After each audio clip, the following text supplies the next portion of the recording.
Hi, I'm Emily with the Gulf Council, and this is a public hearing video on Reef Fish Amendment 62 that considers red grouper management measures and also considers eliminating the seasonal recreational shallow water grouper closure. So in 2025, a red grouper stock assessment was completed that determined that red grouper is neither overfished nor experiencing overfishing. The assessment did modify methods for estimating natural mortality, and that resulted in an increased estimate of stock size.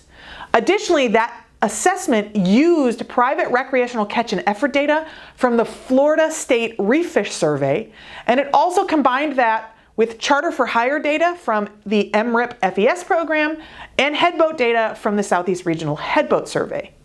So the Council's scientific advisors, the Scientific and Statistical Committee, reviewed the assessment and recommended increased catch limits for red grouper. Specifically, the SSC recommends increasing the overfishing limit and acceptable biological catch.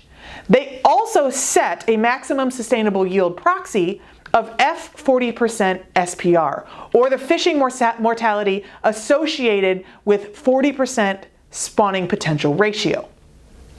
They did this because red grouper has a complex life history. They transition from female to male. They move into deeper water and as they age, and they have space limiting behaviors such as engineering their environment, and they're also territorial.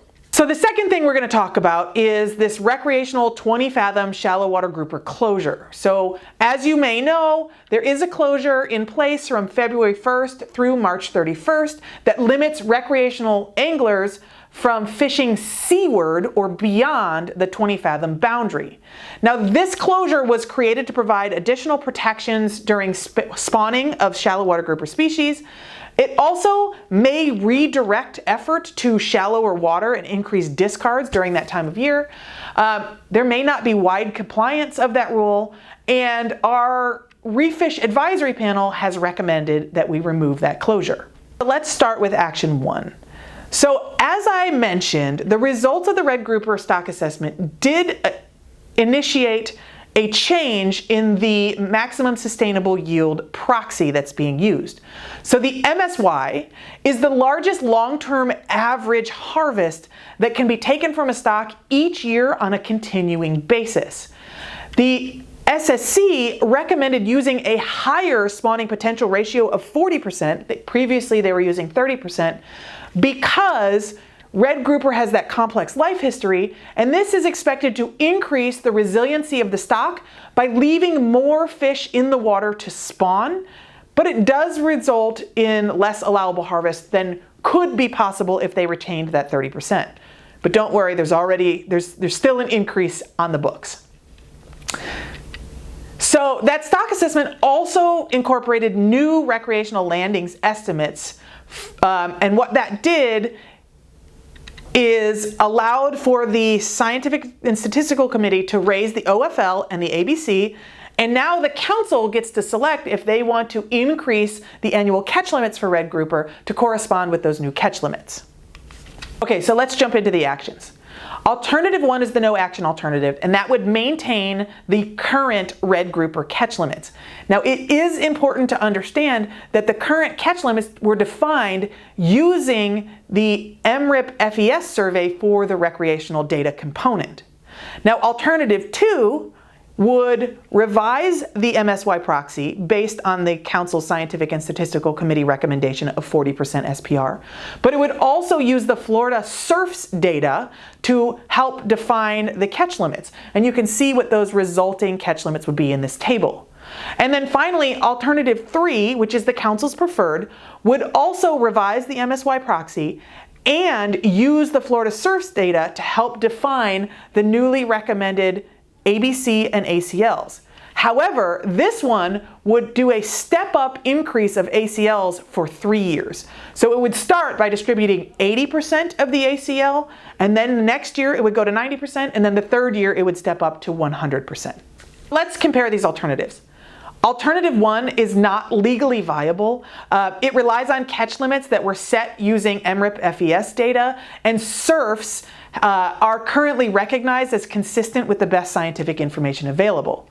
It would also maintain the current MSY, which differs from what the stock assessment showed and what the council's scientific advisors have recommended, and then it would not allow optimum yield to be achieved. So in other words, it would sort of keep catch limits lower than they could be.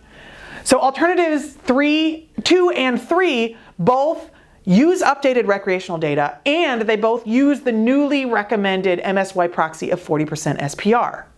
Now, alternative 2 would set the annual catch limit equal to the acceptable biological catch from the gate.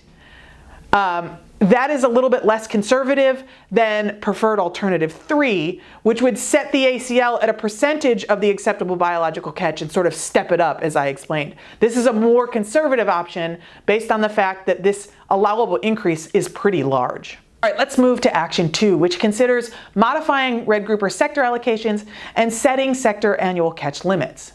So first, the current red grouper allocation is 59.3% commercial and 40.7% recreational. That allocation was set in Amendment 53 using MRIP-FES data during the years of 1986 through 2005. So moving on to the next part, we'll talk about annual catch targets. And those are harvest levels that are set below annual catch limits to account for management uncertainty and to reduce the likelihood that an annual catch limit would be exceeded. Typically, management measures are then based on the ACT, or the annual catch target level, including distribution to the IFQ program and also recreational season lengths. So currently, our ACT buffer is 5% for the commercial sector for red grouper and 9% for the recreational sector. Our first alternative here is the no action alternative. The second alternative is the council's preferred, and that would revise sector allocations based on average landings using that Florida SURFs data during the years 1986 through 2005. So that's the same years that were benchmarked for the last allocation or the current allocation. And then the allocations that will result from that would be 68.2% commercial and 31.8% recreational. And then the buffers would remain the same. It would be 5% for the commercial sector and 9% for the recreational sector. Alternative 3 would also revise sector allocations, but it would be based on those Florida SURFs landings during the years 1986 through 2009. And then the resulting allocations would be 69.2% commercial and 30.8% recreational. And again, the buffers would remain the same at 5% commercial and 9% recreational.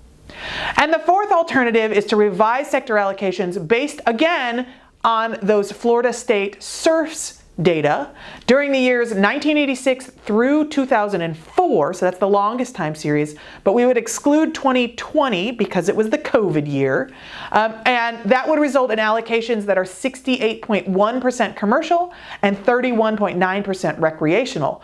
And then again, those buffers would remain the same. Let's compare alternatives here. Alternative 1 does result in a de facto reallocation to the recreational sector. That's because recreational landings and effort estimates that were produced by the Florida SURFs program are lower than those produced by MRIP-FES. So our current allocations don't account for the decrease in estimated recreational catch and effort. Now, alternatives 2 through 4 do reflect the SURFs recreational landings data, and they increase the commercial proportion of the allocation, but they result in a relatively small difference in sector allocations. Now, preferred alternative 2 does use the same time frame that was used to set the previous allocations. Alternative 3 uses the longest time series before implementation of the commercial IFQ program, and alternative 4 uses the longest possible time series, including when commercial landings were constrained by the IFQ program. So all of the alternatives do include that 9% recreational and 5% commercial ACT buffer. So finally, we'll move on to considering modifying the February through March recreational shallow water grouper closure. So that closure, which closes recreational fishing seaward of 20 fathoms, applies to black grouper, red grouper, gag grouper, yellowfin grouper, scamp, and yellowmouth grouper. It was created initially to provide additional protections for spawning for those species. However, The gag season is unaffected by this closure because it doesn't open until later in the year. And in the future, scamp and yellowmouth season is expected to be unaffected because we are also considering changes to scamp and yellowmouth management. So we also noticed that this closure might redirect effort to shallower water, which increases discards, and that it may not have wide compliance. And finally, our Reef Fish Advisory Panel has recommended we remove it. So the first alternative is the no action alternative, and that would retain the current closure.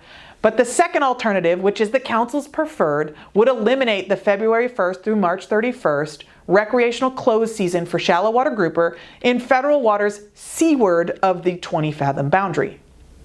So let's just compare alternatives here. Preferred alternative 2 is expected to reduce the regulatory burden on recreational anglers. The gag season is unaffected due to the current season structure for gag. The future of scamp and yellowmouth season would make those species unaffected by this closure. And red grouper appears to be healthy and may not be in need of additional spawning protections. So we would like to hear your comments before the Council takes final action during its January meeting.